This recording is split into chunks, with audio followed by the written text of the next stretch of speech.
Hey everyone, we're back, and I want to talk a little bit about the benefits of flow rolling today. I think flow rolling is just like a skill you kind of develop as you practice jiu-jitsu, and I think it's really like underutilized at a lot of gyms. Flow training is just like going into your regular sparring, but you take all the competitiveness, you know? So it's kind of like a skill you got to develop over time. You got to learn to kind of like drop your ego and like the right way to play and the right way to do it and stuff, but that's like a skill you develop over time. But I just wanted to go over real quick like the 5 benefits that you can get from flow training, because I think people that really know how to flow train are usually some of the best athletes in the sport. So let's get started. First one, it's really going to help you build your situational awareness. Sometimes when we're sparring, we're so hyper-focused on one thing or 2 things, just like a little things that are happening during the roll, whether it's like, I'm dead set on getting that underhook, I'm dead set on getting an armbar, whatever it kind of is, you tend to get this hyper focus and you're not as aware of what's going on in the situation around you. So what flow rolling does is it takes that intensity out and it takes out the competitiveness. So you could be in that same position where it's like maybe you're in an armbar, because you have such strong tunnel vision when you're stuck in the armbar, you forget your escapes, you forget how to move. You're not even open to trying, you know, because you're being so competitive. So something like I really stress with my students is anytime we roll in general is like be more of a scientist, less of a warrior. So when you get into those situations when you flow roll, now you can be like, all right, I'm in an armbar, but the difference now is I'm not going to get tapped and I have time to work out and figure out this position. So situational awareness is something that like builds through that style of flow training. So I think that's probably one of the best benefits, like right away, is you start to build that awareness, right? Moving forward, you start to connect the moves connect the moves together better. What I would say in the gym is it's more about like moving with purpose, right? So instead of you just like blindly scrambling when you come out, like I know like when I was like white belt, blue belt, sometimes I'd get to these positions where I just kind of like black out. I didn't know what was going on, and I would just scramble and fight as hard as I could. But the nice thing, again, if you could get in the mindset of taking the competitiveness out of your role and move in with this mindset of just exploring, you can start seeing how you can start connecting all the different moves in jiu-jitsu together. So moving with purpose is something I think we all strive for, especially because as jiu-jitsu grows, all the positions keep growing and changing. You need to be ready to adapt with the growth of jiu-jitsu.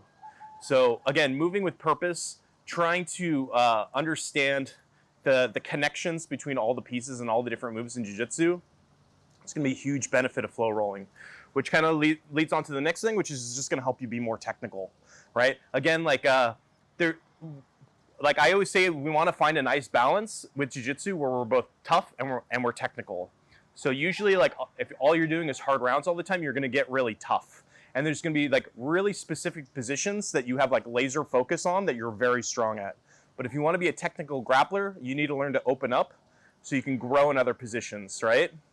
And when you slow things down and take the time to really understand the position, you start to understand the value of all the little details. So you can put yourself, again, like using the example of an armbar, I can put someone in an armbar. And if all I'm used to doing is finishing them as fast as possible, I'm not getting the benefits of finding out the small details of like, well, what happens if they turn away?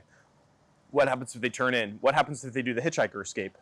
What happens if they stack me? I'm not starting to build a system around the position that I'm trying to master, right? So again, like you can come in with that really tough mentality the whole time, but you're going to suffer technically because you're not allowing yourself to explore in the position more. Other benefits, which I think is some really important ones, is understanding control and intensity.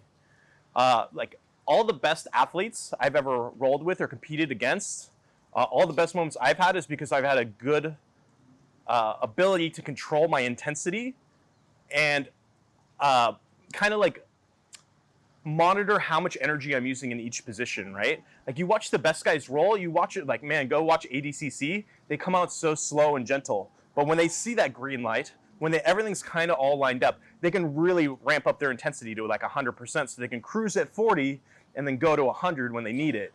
So that's not a skill you just develop by just rolling. You have to understand flow training for that. You have to be able to bring your intensity down so low that you can take that time to experiment and kind of have a look around in the position before you make a decision on what techniques you're going to use. So understanding that control intensity is huge. And what that does is it kind of leads into something else, is that it allows you to train when you're tired and injured. Okay? Like, I think it's really easy to kind of like fall behind this veil of like watching these top level competitors that you think are training 100% 7 days a week, but that's just not the truth. All these guys know how to ramp down their intensity so they can train really, really light. Okay, like all professional athletes are really good at managing how much intensity they use every day in the gym. So if you want to be like a higher level competitor, or maybe you just want to be on the mats more, you need to learn to control that intensity level. So like on days where I'm really tired, I just flow train. And at least I'm still getting on the mat and I'm still moving and I'm getting all this extra technical training in. So you don't have to be like this crazy warrior on the mat every day. You only need to do that like a couple days a week. So if you can learn to incorporate flow training and utilize that more, then when you are injured or you are tired, you're still gonna be able to get on the mats and get time on the mat. So really, again, like you kind of gotta prioritize, like, am I training hard or am I training smart? I always think the best approach is to train smart. So you just look at those intensity levels. How can I bring that down so I can get the most out of my training? Also, like other benefits, this is just like a bonus one I just thought of right now, is like, man, someday, if you're really committed to jiu-jitsu, some old master is going to come in. He's an older guy that you've always wanted to train with, because like jiu-jitsu is a really cool sport in that sense. Like you get people from all walks of life that kind of come in. If you really want to roll with like the older guys that are really technical and good, you got to learn to flow train, because they're not going to train with you, especially if they're older and injured. You're like this like tough young competitor. They're not going to have any time for you. You know what I mean? Because you don't know how to flow train. They don't want to get injured because they're older. So if you want to like take advantage and learn from as many people as possible, you got to learn to flow train. And you'll benefit so much more. You'll open your mind to so much more jiu-jitsu. So if you're not flow training now, make that effort to get on the mat and start flow training. I promise it's going to help your jiu-jitsu. Really excited to hear about like any experiences you guys are having. Feel free to leave it in the comments. And if you want to see more videos like this, make sure to like and subscribe to my channel. Thanks, guys.